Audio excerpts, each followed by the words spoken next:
कई बार जो है संघ को संघर्ष भी करना पड़ा। समाज राजनीतिक परिस्थितियां भी ऐसी बदली देश की, जिसमें संघ को अनेकों बार अपने अस्तित्व की लड़ाई भी लड़नी पड़ी है। लेकिन निरंतर संघ के मनोवेग और दृढ़तापूर्ण तेजस्वी कार्यों के कारण से संघ को दबाया नहीं जा सका है। कभी भी जब आपका कार्य और माध्यम आपका एकदम सत्यता की तराजू पर तौल करके रखा जाता है और विचार की तराजू आपकी सत्यता की होती है, तो आपको दबा पाना मुश्किल का काम हो जाता है।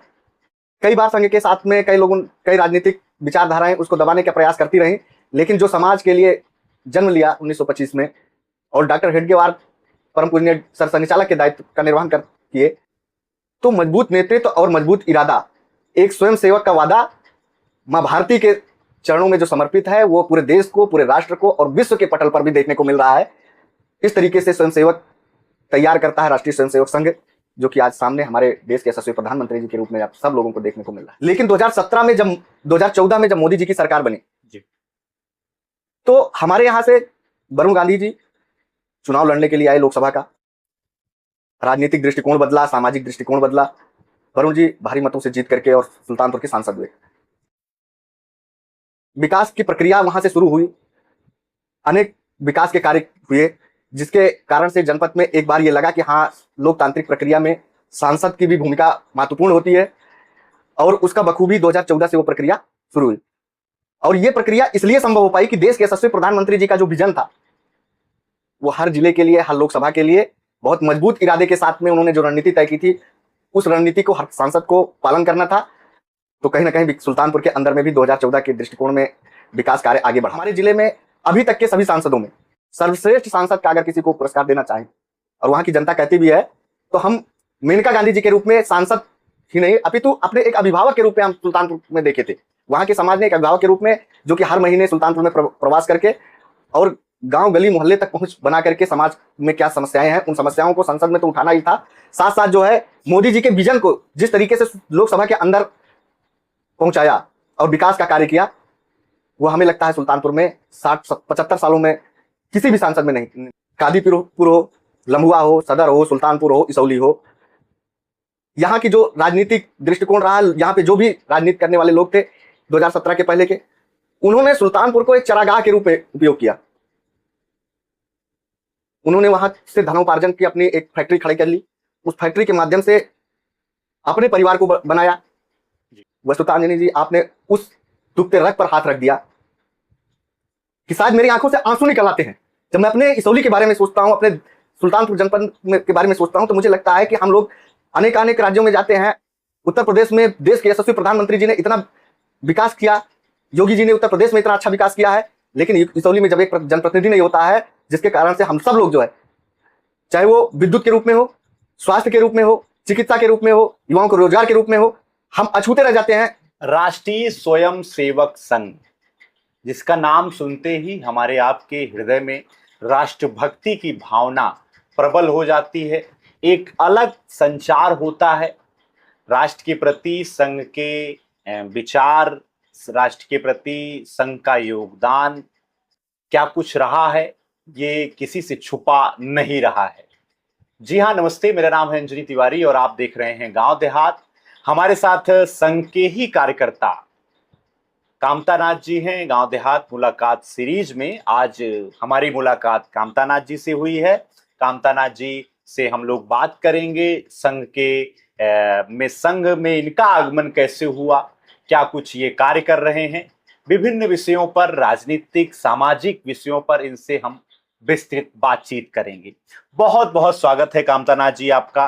संघ में आपका आगमन कैसे हुआ, एक युवा स्वयंसेवक के रूप में आपने अपनी पहचान कैसे बनाई, क्या कुछ अभी तक का आपका सफर रहा है?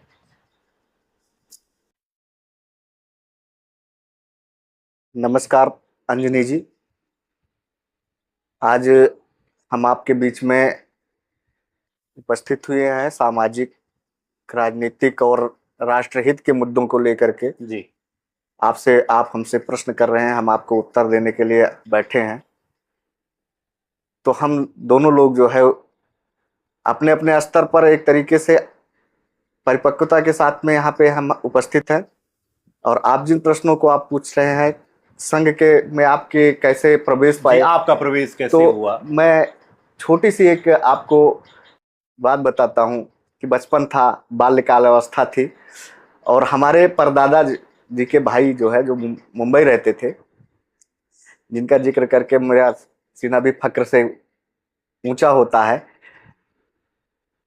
कई बार जो है देश में वैश्विक परिवर्तन, उस समय कांग्रेस की सरकार हुआ करती थी, और जगह जगह पर दंगे, जगह जगह जगह पर फसाद हुआ करते थे, महंगाई भी चरम पर थी।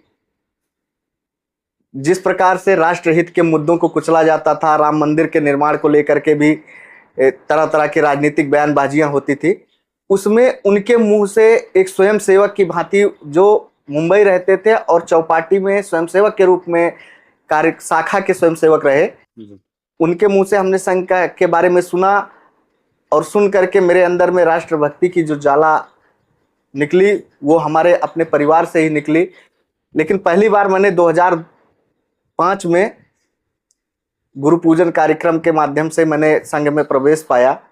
और अपने मैं सुल्तानपुर जिले का रहने वाला हूं, तो सुल्तानपुर के वंशराज प्रताप सिंह जी उस समय संघ के वरिष्ठ कार्यकर्ता हुआ करते थे। उस समय मुझे उनके बारे में नहीं पता बहु वंशराज सिंह। बहु वंशराज सिंह जी। तो उनके माध्यम से मैंने गुरु पूजन कार्यक्रम में उनका बौद्धिकता, और मैंने उनका बौद्धिक सुना, और वहीं से कहीं ना कहीं एक दृढ़ता के साथ में संघ से जुड़ने और शाखा में आने का मेरे मन में वहीं से बीजारोपण हुआ। और वो बीजारोपण ऐसा हुआ कि शाखा में जाते जाते, कबड्डी खेलते खेलते आज आपके सामने उपस्थित हुआ हूं, और निरंतर राष्ट्रहित के मुद्दों पर, राष्ट्रहित के चिंतन के लिए कार्य करने के लिए आगे बढ़ रहा हूं। यहीं से मेरे संघ के में प्रवेश की प्रक्रिया शुरू होती है। संघ आज 100 वर्षों का हो चुका है।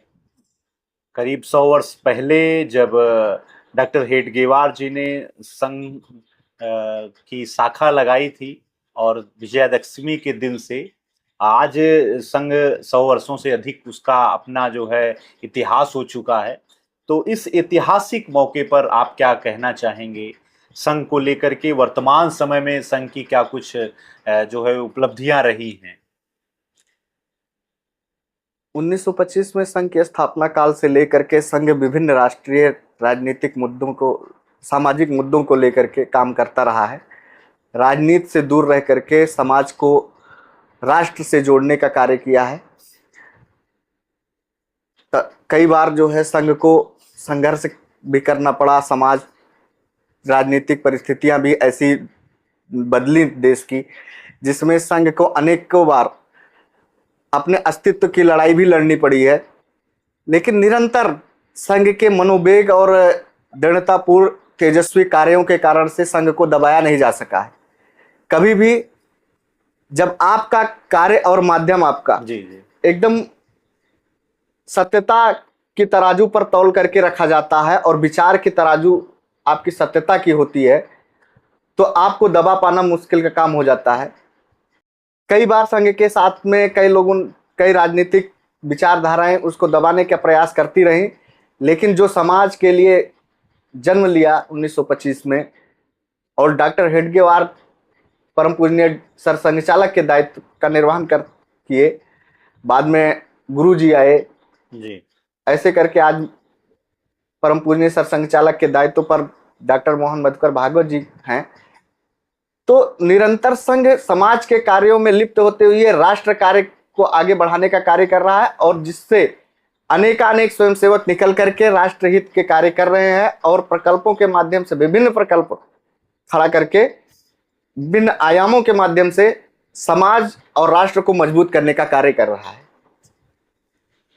वर्तमान समय में स्वयं देश के प्रधानमंत्री नरेंद्र मोदी जी कहते हैं कि मैं संघ का हूं, मैं संघ की शाखा से निकल कर यहां तक आया हूं, और आज किसी भी जो है पार्टी के निर्वाचन की प्रक्रिया से देश की बागडोर संभालने वालों की सूची में प्रधानमंत्री नरेंद्र मोदी जी प्रथम स्थान पर पहुंचे हैं, सबसे ज्यादा प्रधानमंत्री का उनका कार्यकाल रहा है। 10 जून को उन्होंने ये उपलब्धि हासिल की थी। तो प्रधानमंत्री मोदी और संघ का जो जुड़ाव रहा है, उसके बारे में आपका क्या ख्याल है? और वैश्विक स्तर पर जब से देश में प्रधानमंत्री मोदी जी की सरकार आई है, मोदी की सरकार आई है, भाजपा की सरकार आई है, क्या आपको परिवर्तन नजर आ रहा है? सबसे पहले तो मैं आपके इस प्रश्न का जवाब दूंगा कि मोदी जी और संघ क्या है। तो ये देश ही नहीं दुनिया को देखने को मिल रहा है कि एक स्वयंसेवक जब देश का प्रधानमंत्री बनता है तो किस तरीके से देश मजबूत होता है, समाज राष्ट्र हित के कार्यों में संलग्न होता है। और मोदी जी एक प्रचारक जीवन से लेकर के और आज गुजरात के प्रधानमंत्री, गुजरात के मुख्यमंत्री से लेकर के और आज देश के प्रधानमंत्री तक के स्थान पर आज हैं, दायित्व को संभाल रहे हैं। तो किस तरीके से पूरे दुनिया में जी वैश्विक दृष्टिकोण में भी भारत मजबूत हुआ है, साथ साथ जो है विकास की गति निरंतर आगे बढ़ रही है। चाहे वो इंफ्रास्ट्रक्चर के मामले में ले लीजिए, तो मजबूत नेतृत्व और मजबूत इरादा, एक स्वयं सेवक का वादा मां भारती के चरणों में जो समर्पित है, वो पूरे देश को, पूरे राष्ट्र को और विश्व के पटल पर भी देखने को मिल रहा है। इस तरीके से स्वयंसेवक तैयार करता है राष्ट्रीय स्वयंसेवक संघ, जो कि आज सामने हमारे देश के यशस्वी प्रधानमंत्री जी के रूप में आप सब लोगों को देखने को मिल रहा है। आप मूलतः सुल्तानपुर जनपद के रहने वाले हैं और इसमें कई बार ये भी मौका आता है कि आप चुनाव के समय में भी प्रवास पे रहते हैं, अलग अलग राज्यों में आपका जाना होता है। कैसा अनुभव अभी तक आपका रहा है? सतत प्रक्रिया है। कहते हैं कि अगर आपको कुछ सीखना है, कुछ जानना है, एक स्वयंसेवक के रूप में पूरे राष्ट्र के प्रति एकाकार होने की जो प्रक्रिया है, उस एक कार्यकर्ता के रूप में अनेक राज्यों में जाने का मौका मुझे संगठन ने दिया और मैं निरंतर वहां पे प्रवास किया और प्रवास के माध्यम से मैंने वहां पे सफलतापूर्वक अपने कार्यों को अंजाम तक पहुंचाया है। लेकिन जो मुझे देखने को मिला कि किस तरीके से संगठन अपने आप को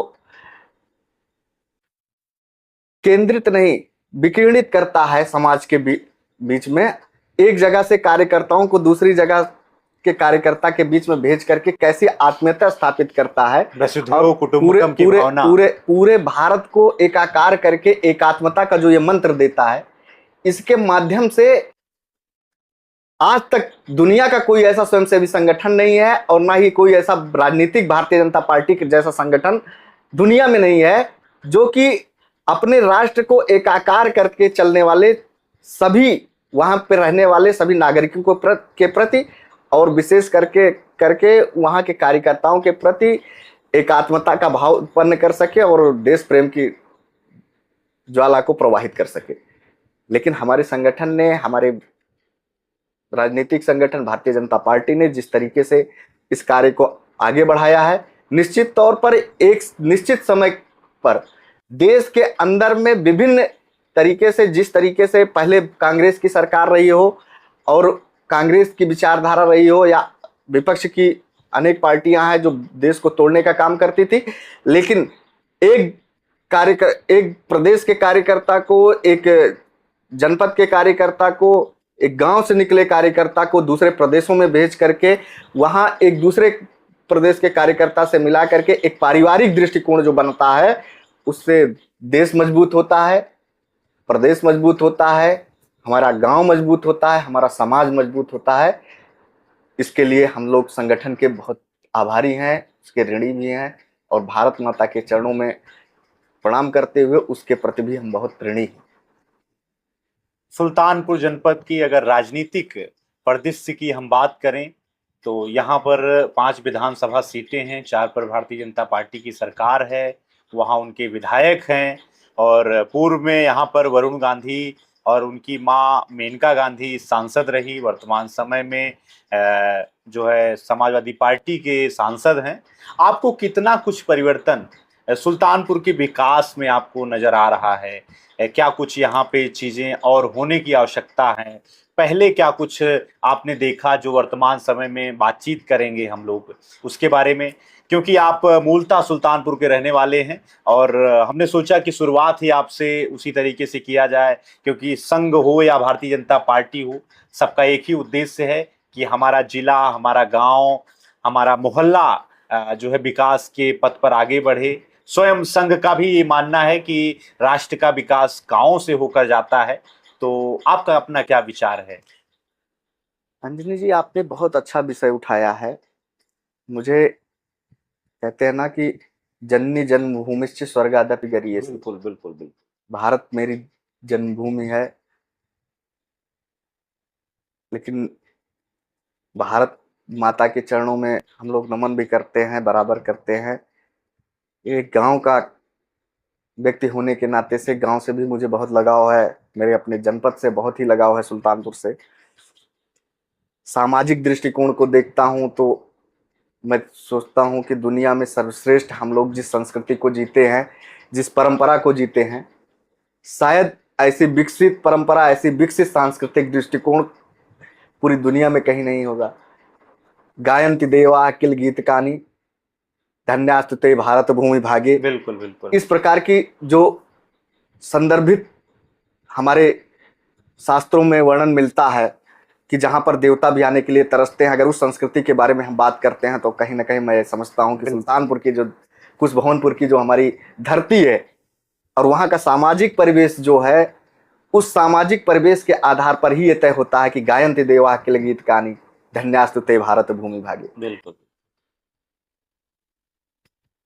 अब बात कर लेते हैं कि आपने पूछा कि 5 विधानसभाएं हैं, पांचों विधानसभाओं में राजनीतिक सामाजिक दृष्टिकोण का क्या रहना है, क्या स्थिति है। मैं समझता हूं कि पुराने समय से एक कभी हमारे यहाँ कांग्रेस का बोलबाला हुआ करता था, पूरे देश में हुआ करता था, तो सुल्तानपुर से कहीं अछूता नहीं था। और उस समय तो अमेठी जिला भी उसी में जुड़ा था। तो 2 लोकसभाएं हुआ करती थी और दोनों पर कहीं ना कहीं कई बार जो है कांग्रेस के भी सांसद रहे, जनता दल के भी सांसद रहे और बहुत सारे लोग आए, चुनाव लड़े, सारी चीजें रही। लेकिन जो विकास सुल्तानपुर का राजधानी से जुड़े होने के नाते से होना चाहिए था, निश्चित तौर पर वो नहीं हो पाया। लेकिन 2017 में जब 2014 में जब मोदी जी की सरकार बनी जी, तो हमारे यहां से वरुण गांधी जी चुनाव लड़ने के लिए आए लोकसभा का। राजनीतिक दृष्टिकोण बदला, सामाजिक दृष्टिकोण बदला। वरुण जी भारी मतों से जीत करके और सुल्तानपुर के सांसद हुए। विकास की प्रक्रिया वहां से शुरू हुई, अनेक विकास के कार्य हुए, जिसके कारण से जनपद में एक बार ये लगा कि हाँ, लोकतांत्रिक प्रक्रिया में सांसद की भी भूमिका महत्वपूर्ण होती है। और उसका बखूबी 2014 से वो प्रक्रिया शुरू हुई। और ये प्रक्रिया इसलिए संभव हो पाई कि देश के यशस्वी प्रधानमंत्री जी का जो विजन था, वो हर जिले के लिए, हर लोकसभा के लिए बहुत मजबूत इरादे के साथ में उन्होंने जो रणनीति तय की थी, उस रणनीति को हर सांसद को पालन करना था। तो कहीं ना कहीं सुल्तानपुर के अंदर में भी 2014 के दृष्टिकोण में विकास कार्य आगे बढ़ा।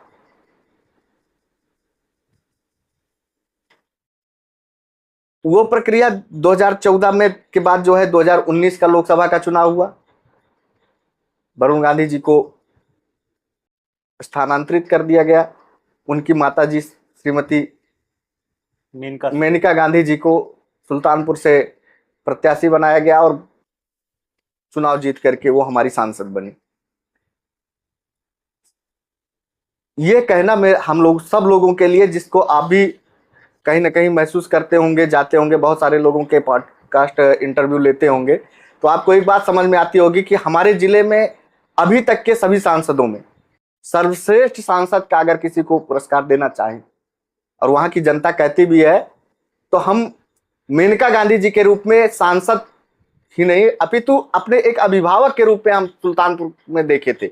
वहां के समाज ने एक अभिभावक के रूप में, जो कि हर महीने सुल्तानपुर में प्रवास करके और गांव गली मोहल्ले तक पहुंच बना करके समाज में क्या समस्याएं हैं उन समस्याओं को संसद में तो उठाना ही था, साथ साथ जो है मोदी जी के विजन को जिस तरीके से लोकसभा के अंदर पहुंचाया और विकास का कार्य किया, वो हमें लगता है सुल्तानपुर में 60-75 सालों में किसी भी सांसद में नहीं किया होगा।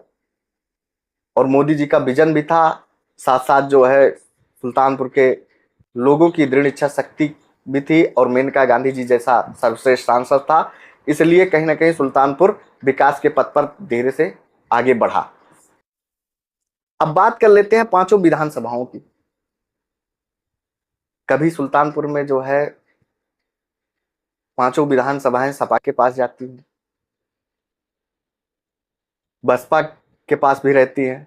बिल्कुल, एक दौर था वो जब समाजवादी पार्टी से हर विधानसभा पर जो है सपा का ही जलवा था। 2012 की हम लोग बात कर लेते हैं। लेकिन जब 2017 में ये परिदृश्य बदला, योगी जी की सरकार बनी 2017 में। योगी जी की सरकार बनने के बाद में हमारे सुल्तानपुर जिले की भी पांचों विधानसभाओं में से 4 विधानसभाएं जीतने में हम लोग सफलता प्राप्त किए। भारतीय जनता पार्टी ने चुनाव जीता। चुनाव जीतने के बाद में सुल्तानपुर के में विकास की जो गति है वो आगे बढ़ी। उसके पहले की जो स्थिति रही है सामाजिक दृष्टिकोण से या राजनीतिक दृष्टिकोण, सामाजिक दृष्टिकोण से, तो हम लोग बताए कि दुनिया की सर्वश्रेष्ठ संस्कृति का पालन करने वाला और सर्वश्रेष्ठ विचार को आत्मसात करने वाली और सांस्कृतिक धरोहर के रूप में अगर कहा जाए तो सुल्तानपुर या कुशभवनपुर हमारा जो जनपद है, जिला है, वो अपने आप में सबसे ऊपर स्थान रखता है।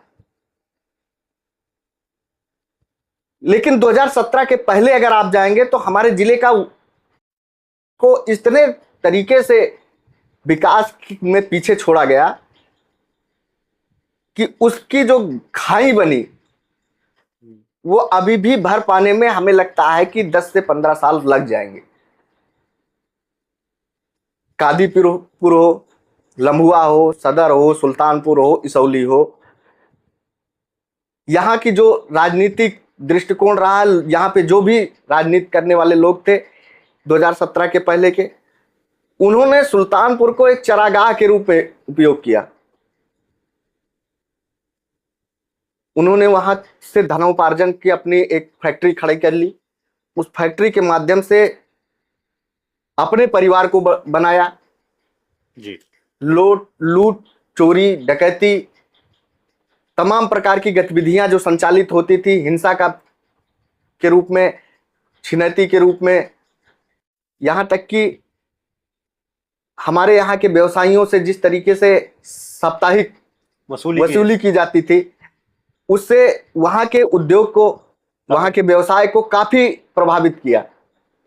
लेकिन 2017 से जिस तरीके से योगी जी की इच्छा शक्ति और देश के यशस्वी प्रधानमंत्री जी की दृढ़ इच्छा शक्ति के साथ पूरा देश और प्रदेश आगे बढ़ रहा है, तो सुल्तानपुर की पांचों विधानसभाओं में, 4 विधानसभाओं में जहां पे हम सब लोग अभी हैं, भारतीय जनता पार्टी जहां पे विधायक हमारा जीता है, वहां पर निरंतर विकास की गति आगे बढ़ रही है। लेकिन इसौली अभी भी हमारी वैसी नहीं है। इसौली अछूती रह जा रही है। इसौली में कई बार वहां के सामाजिक समीकरण, सामाजिक राजनीतिक समीकरण भाजपा के पक्ष को बैठाने का प्रयास किया जाता है, लेकिन वैसा परिणाम निकल करके हमारे सामने नहीं आता है।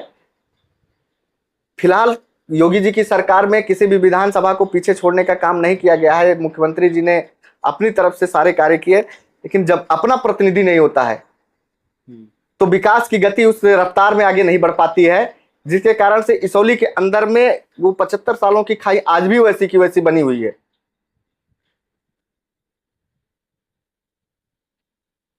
कभी इसौली ऐसी थी कैबिनेट मिनिस्टर देने वाली, बिल्कुल, पंडित श्रीपत मिश्रा के रूप में इसौली मुख्यमंत्री, उत्तर प्रदेश का मुख्यमंत्री देने वाली। आज वो इसौली विकास में भी पीछे है, शिक्षा में भी पीछे है, स्वास्थ्य में भी पीछे है, यातायात में भी पीछे है, और अनेकानेक तरीके से युवाओं का जो पलायन हो रहा है, ये मेरे लिए बहुत ही दुखद है। वस्तुतः अंजनी जी, आपने उस दुखते रग पर हाथ रख दिया कि शायद मेरी आंखों से आंसू निकल आते हैं जब मैं अपने इसौली के बारे में सोचता हूं, अपने सुल्तानपुर जनपद में के बारे में सोचता हूं, तो मुझे लगता है कि हम लोग अनेकानेक राज्यों में जाते हैं। उत्तर प्रदेश में देश के यशस्वी प्रधानमंत्री जी ने इतना विकास किया, योगी जी ने उत्तर प्रदेश में इतना अच्छा विकास किया है, लेकिन इसौली में जब एक जनप्रतिनिधि नहीं होता है, जिसके कारण से हम सब लोग जो है, चाहे वो विद्युत के रूप में हो, स्वास्थ्य के रूप में हो, चिकित्सा के रूप में हो, युवाओं को रोजगार के रूप में हो, हम अछूते रह जाते हैं, तो कहीं ना कहीं बहुत दुख होता है इस विषय को लेकर। बिल्कुल बिल्कुल, कि हम अपने ही विधानसभा में जो है भारतीय जनता पार्टी का विधायक नहीं है। इस तरीके से जो आने वाले समय में ये राजनीतिक दृष्टिकोण भी बदलेगा। बिल्कुल, समाज तैयार हो रहा है। भारतीय जनता पार्टी के कार्यकर्ता हों या संघ के स्वयंसेवक हों, राजनीतिक, चूंकि संघ के स्वयंसेवक सामाजिक और राष्ट्रहित के कार्यों में निरंतर संलग्न रहते हैं, राजनीति से बहुत विशेष खासा मतलब नहीं रहता है उनका, लेकिन वो दृष्टिकोण भी बदलेगा। कहते हैं ना, वो मंजर भी बदलेगा कि सितम का अंत होगा और इसौली में भी कमल खिलेगा। मौजूदा समय में युवाओं का राजनीति में जिस तरीके से उनकी इच्छाएं बढ़ रही हैं, युवा राजनीति में आ रहे हैं, राजनीतिक रूप से वो पदों को प्राप्त कर रहे हैं, जनता के बीच में सेवा की भावना को लेकर आ रहे हैं। आपका क्या मानना है कि आपकी क्या सलाह है युवाओं को लेकर के कि युवा राजनीति में अगर आ रहे हैं तो किन विषयों पर ज्यादा उनको जागरूक होने की आवश्यकता है? बहुत अच्छा प्रश्न है। लोकतंत्र में सबको अधिकार है राजनीति में आने का, और आना भी चाहिए। विशेष करके युवाओं को राजनीति में आ करके और देश के हित में काम करना चाहिए, लेकिन एक स्पष्ट नीति के साथ में जी, स्पष्ट विचारधारा के साथ में जब कोई युवा राजनीति में प्रवेश करता है तो उससे विकास की गति बढ़ती है, उससे बदलाव आता है। लेकिन जब युवा भटक करके और राजनीतिक प्रोपेगेंडा में फंस करके कहीं ना कहीं अपने मुद्दा विहीन राजनीति करता है, तो उससे समस्या समाज को भी होती है और देश को भी होती है। तो इस प्रकार की राजनीति कहीं ना कहीं युवाओं को विपरीत विचारधारा, विपरीत परिस्थिति में ले जाकर के खड़ी कर देती है, जिसके कारण से देश का भी नुकसान होता है, समाज का भी नुकसान होता है। तो युवाओं के लिए साफ संदेश है कि युवा स्पष्ट नीति के साथ में, राष्ट्रवाद की विचारधारा के साथ में जुड़ करके अगर राजनीति में आएंगे तो निश्चित तौर पर विकास की गति बढ़ेगी, देश का हित होगा, समाज का हित होगा, और प्रत्येक युवा को राजनीति करने का अधिकार है, उसको करना भी चाहिए। स्वच्छ राजनीति ही देश और समाज को बदल सकती है। ये मेरा दृष्टिकोण सदैव से साफ रहा है। बचपन से ही इस विषय पर मैं बड़ा मुखर होकर के बातचीत करता रहा हूँ, एक स्वयंसेवक के रूप में भी, एक सांगठनिक कार्यकर्ता के रूप में भी, और एक सामाजिक व्यक्ति के रूप में भी। मुझे ऐसा लगता है कि हर युवक को राजनीति में आना ही चाहिए। चलिए, बिल्कुल कामतानाथ जी, बिल्कुल आपने सही बात कही है कि युवा अगर राजनीति में दृष्टिकोण के साथ आएंगे, स्पष्ट नीति के साथ आएंगे तो जरूर उनको सफलता मिलेगी। युवाओं की भागीदारी अगर राजनीति में ज्यादा रहेगी तो हमारा देश एक जो है अलग दिशा में प्रगति करेगा। और इस विषय पर आपने अपनी बात को स्पष्ट तरीके से रखा है।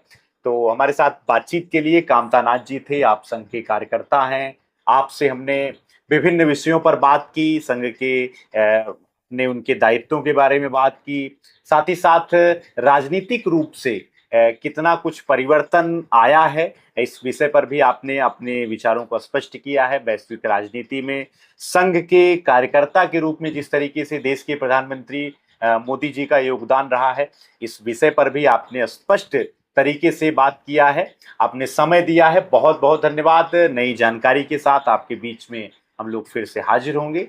तब तक के लिए आप बने रहिए गांव देहात के साथ। कामता नाथ जी, आपने समय दिया है, आपका बहुत बहुत शुक्रिया। बहुत बहुत धन्यवाद आपको भी।